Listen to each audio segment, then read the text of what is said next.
Şu anda kaçıncı? 4, 5. dalış noktamızdayız. Burası da tam trafiğin ortasında. O yüzden 2 tane şamandıra attım. Bir tanesini ileriye attım. Bir tanesini arkama attım. Bir de kendimiz de demirledik. Burada görüş daha iyi gibi. Çok cam gibi duruyor. İnşallah güzel görüntüler alırız. Amacımız güzel çekimler yapmak. Çünkü balığımızı aldık zaten. Bu akşam karnımız doyacak inşallah. Yarın akşam için de balığımız var.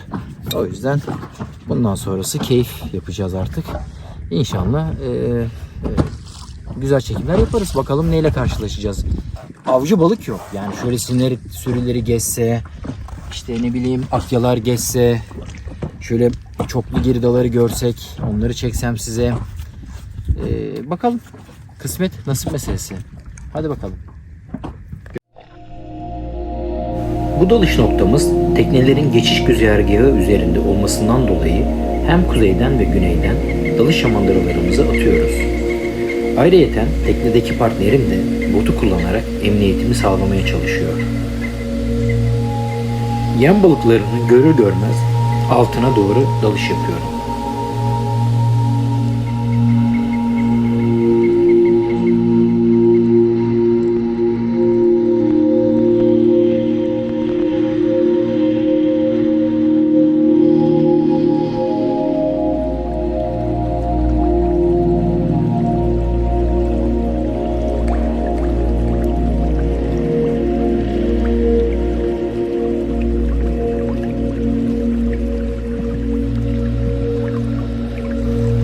Etrafımdaki balıkların dikkatini çekebilmek için gırtlağımdan ses yapıyorum.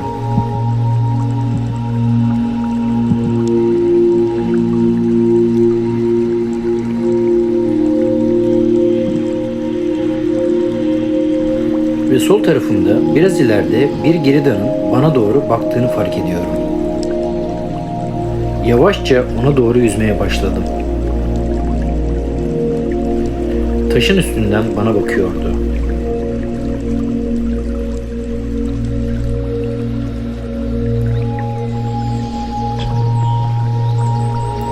Kötü bir atış yapıyor ve balığı kaçırıyorum.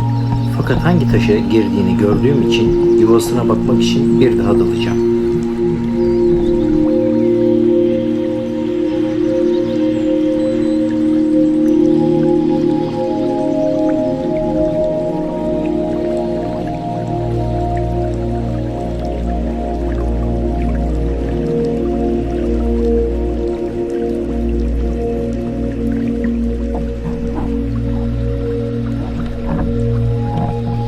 Altına girdiğini düşündüğüm taşa bakarken yuvada olmadığını ve diğer yuvalara göz atarken aniden sol tarafımdan süzüldüğünü gördüm.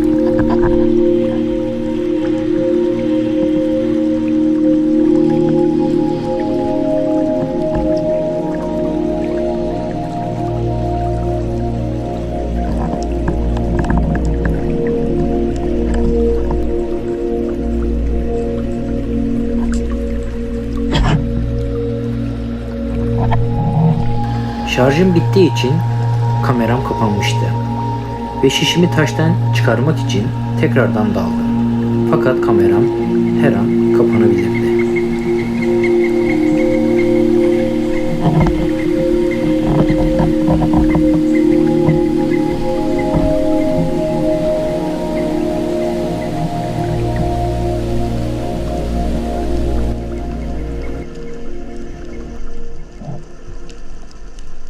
Selam. Şunu alırız. Bir tane güzel bir geride aldım.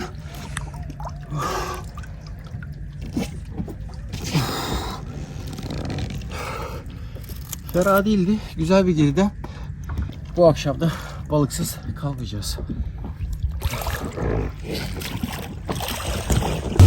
Çok kaçırdım ya.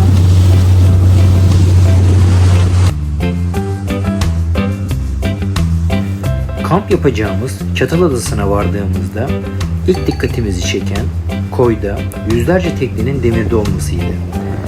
Tabi bu kadar kalabalığın içerisinde kamp yapmak istemiyorduk.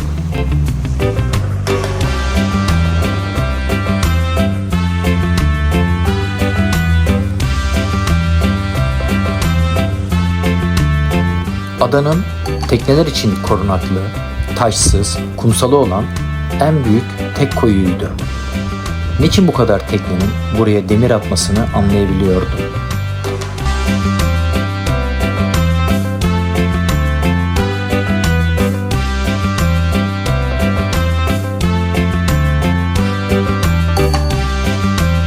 Bu yüzden adanın daha ıssız koylarında kamp yapabileceğimiz yerler bakmaya başladık. Adeta büyülenmiştik. Muhteşem bir denizi ve doğal kayalarıyla doluydu. Kesinlikle doğru bir seçim yaptığımı düşünmüştüm. Çatal Adası ya da eski adıyla Volo, Ege Denizi'nde Turgut Reis kasabasından 3 deniz mili uzaklıkta bulunan bir adadır. Bodrum Yarımadası'nın güneybatısına düşer. Üzerinde 3 konik tepe bulunan adada yerleşim birimi ya da turistik tesis bulunmamaktadır. Adanın çevresindeki en yakın adaları Topan Adası, Çoban Adası ve Yassıada'dır. Bodrum Yarımadası etrafındaki en büyük Türk adalarından biridir. Adaya en yakın Yunan adası olan Piserimos, diğer adıyla Keçi Adası ile yaklaşık 8 kilometre aralık vardır. Çok güzel, denizi çok güzel, çok berrak bir su. İnşallah belki burada yapabiliriz diye ümit ediyorum. Yukarıya çıkmamız lazım. Demir atalım, bir bakalım. Çadırımızı kurabileceğimiz bir yer var mı yok mu diye. Belki kurarız. Neden olmasın?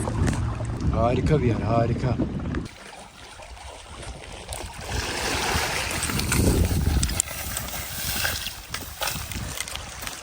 Evet, buraya çadırımızı kuracağız. Buraya karar verdik.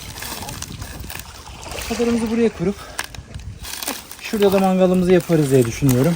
En azından hiçbir tehlikesi olmaz. Denizin dibinde. Ormanla alakası yok. Oraya güzelce taşların içinde ufak bir mangal alanı yaparız. Sonra da çöpümüzü kaldırırız. Maalesef hep çevreden gelen pislikler birikmiş tabii kumsallarda. Bunları elimizden geldiğince temizleyip bir noktaya koyacağım.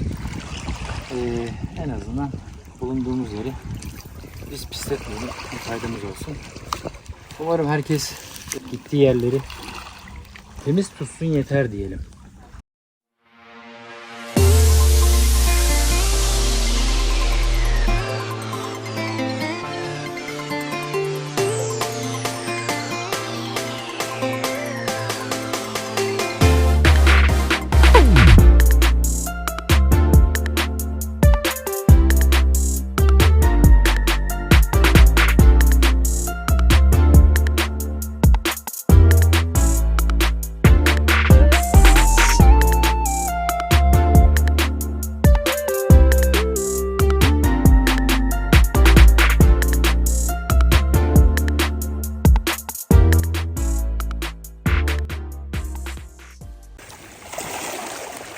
Evet, şu anda hazırlıklarımızı yaptık. Çadırımızı kurduk. Bodrum'un en güzel adalarından biri diyebilirim. Hani hepsini bilmiyorum ama bugün birçoğunu gördük zaten. Yanından geçtik. Birçoğunun açığında daldım zaten. Koyda da kimse kalmadı. Koyun tek sahibi biz olduk. Herkesi gönderdik desek yeridir. Akşama sadece balık yapacağız. Yani başka çok fazla bir şey getirmedik zaten. Hani daha doğrusu hiçbir şey getirmedik. Sadece birazcık kahvaltılığımız var. Balık vurursak da akşam salatayla balık yeriz dedik. Nasıl? Pişirebilecek miyiz sence? Bir ateş yakmamız lazım. Ateşi yakıp güzel bir balık yapacağız inşallah. Keyfini çıkaracağız. Akşam da odun ateşinde güzel bir gece geçirmeyi düşünüyoruz. 5 dakikada adanın öbür tarafına da yürüyebiliyorsunuz bu arada. Çadırımız bu. Çadırımızı da kurduk. Şimdi mangal alanımızı da gösterelim. Evet, burada da ateşimizi yakacağız. Birazdan balıkları temizleyeceğim. İstersen nasıl fileto yapılır onu da gösterebilirim. Bugünkü dalışımızda çıkardığımız balıklarımız Artık bunları 2 gün yiyeceğiz. Bugün yarısını yiyeceğiz. Yarın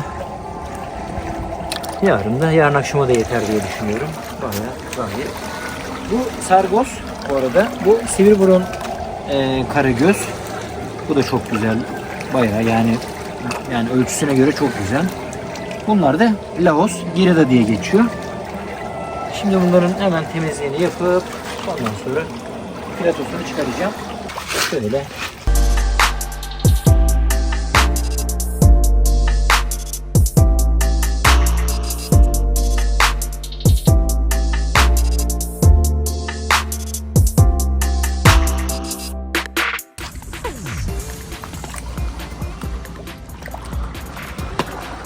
Evet, bıçağımızı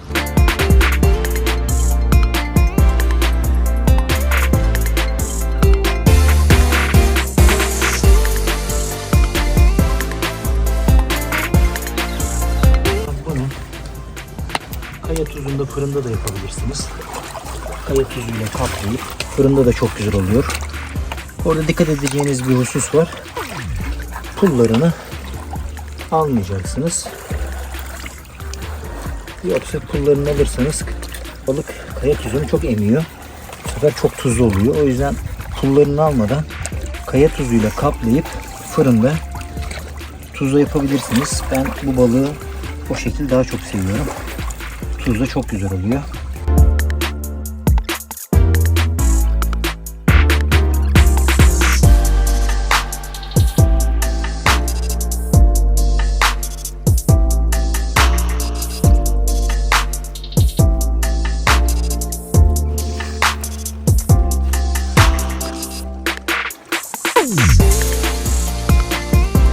Ateşimizi yaktık.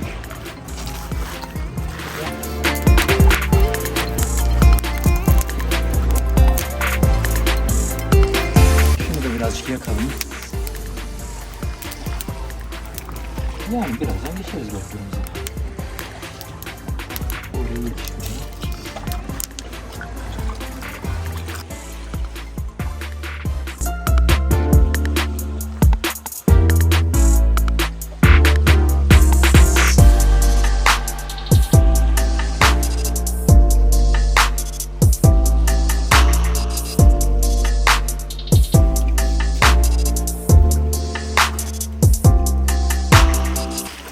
İnşallah güzel bir lezzet bizi bekliyor. Biraz da peçeteyle de zeytinyağı alayım. Ya çok şanslıyız bence. Çok gerçekten güzel bir koya gelmiş. Deniz çok güzel, deniz de çok güzel. Şanslıyız ki balık gördük, balık yedik. O da var.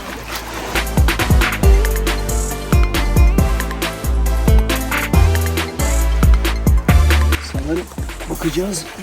Evet. Evet, balıklar pişmiş gibi. Şöyle. Güzel. Pişmiş bence. Alıyorum. Hadi bakalım hangisi. Şöyle.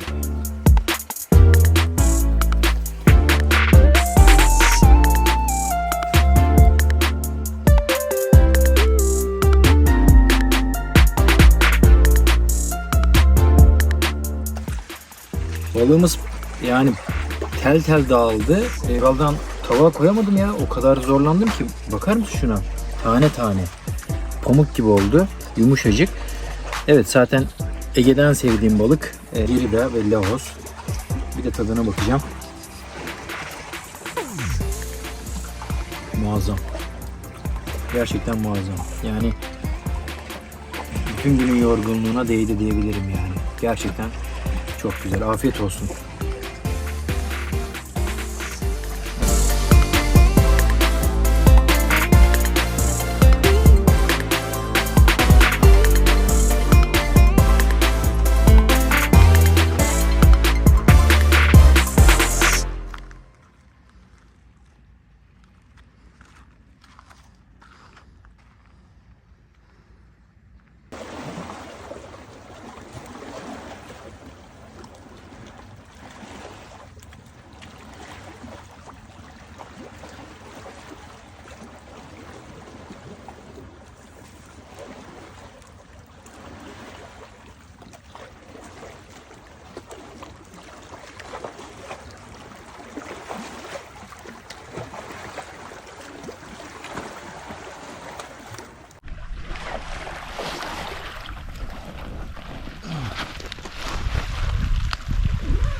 Günaydın.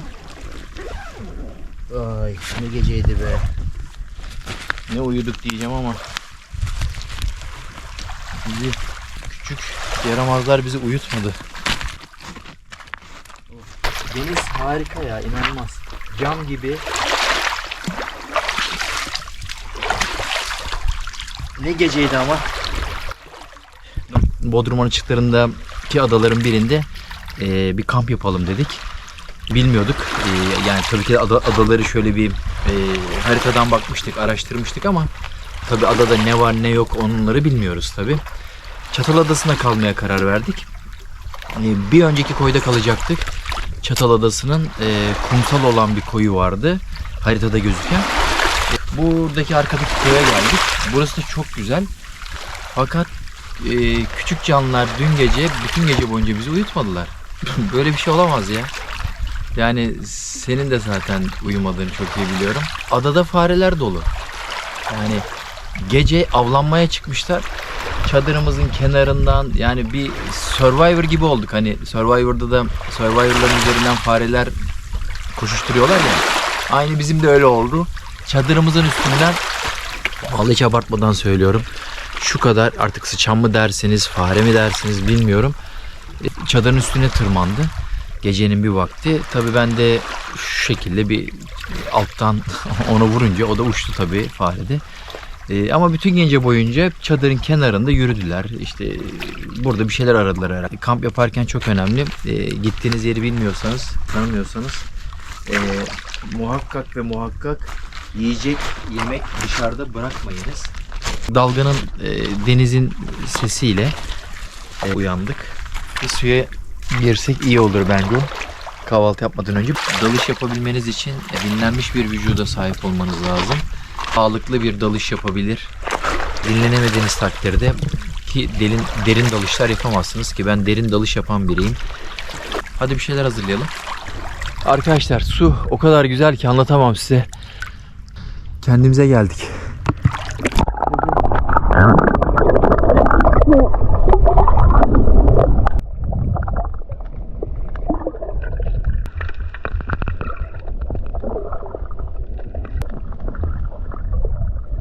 Şimdi kahvaltımızı yaparız. Kahvaltıdan sonra da biraz dinlenir. Ondan sonra da öğlenleyin birkaç adaya dalmak istiyorum. Buradaki adaların hiçbirine dalmadım zaten. O yüzden çok merak ediyorum. Güzel dalışlar yapacağız hep beraber. Hadi bakalım.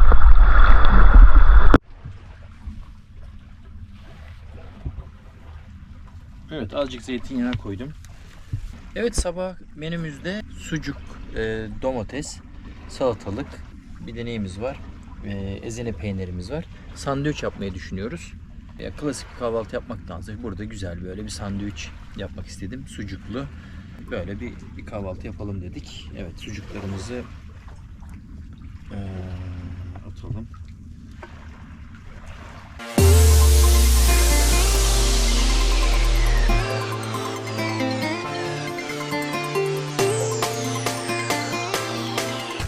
Allah, nasıl acıktım ben. Dün bir öğün yedim.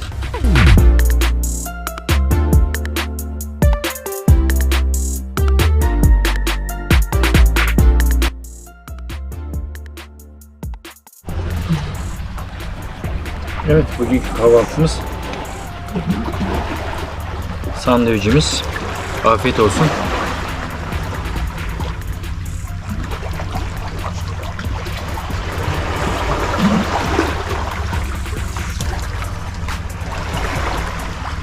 Buyurun.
kahvaltımızı yaptık. Hazırlıklarımızı da yaptık. Şimdi ikinci günün dalışını yapacağız. Ya birkaç tane adaya dalacağım. Bunların içerisinde genelde Çataladası'nın çevresindeki açıktaki bazı adalara dalacağım. Evet, hepsi derin adalar. Bakalım güzel şeyler yakalayabilecek miyiz? Hep beraber göreceğiz. İyi seyirler.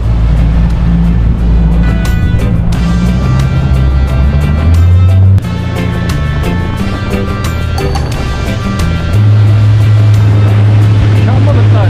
Çok iyi. Çam balıklara bak. Bak, çam balıklar. Hayatımda ilk defa uçan balık görüyorum.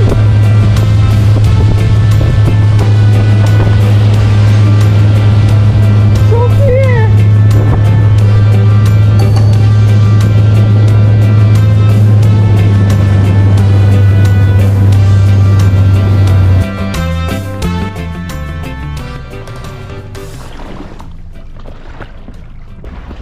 Arkadaşlar merhabalar. Evet, ikinci gündeyiz. Evet, öğlen vaktinde bir dalış yapacağız. Av niyetli girmiyoruz şimdi.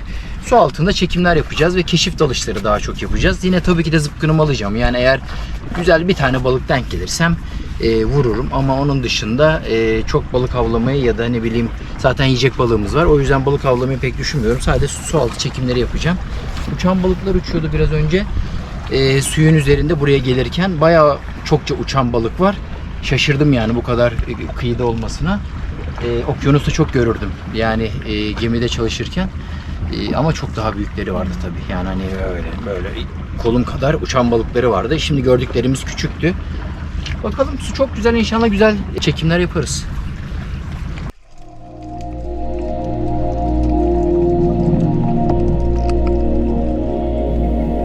Dalışa başlar başlamaz sığ bir bölgede mağarayı andıran kayalar gördüm.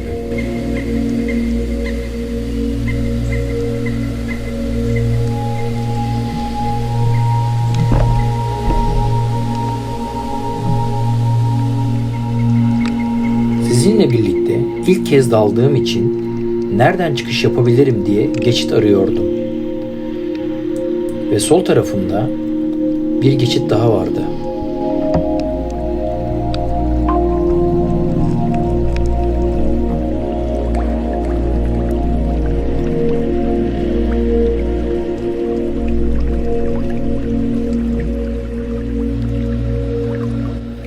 Adanın etrafı eksi 55-65 metre derinliğe kadar iniyordu. Suyun da berrak olması beni daha da heyecanlandırıyordu. Kafamdaki tek soru, derinlere daldıkça acaba neler görecektim?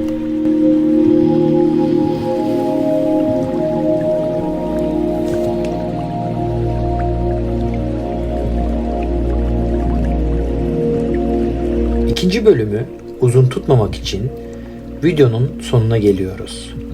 Tanıtım videomda da göreceğiniz üzere bu dalışın devamında beni büyük sürprizler bekliyor.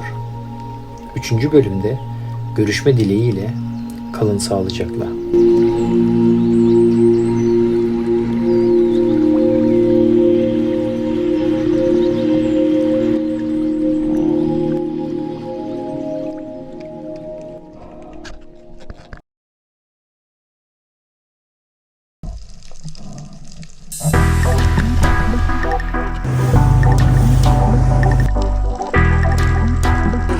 Belki zirveye çıkabiliriz.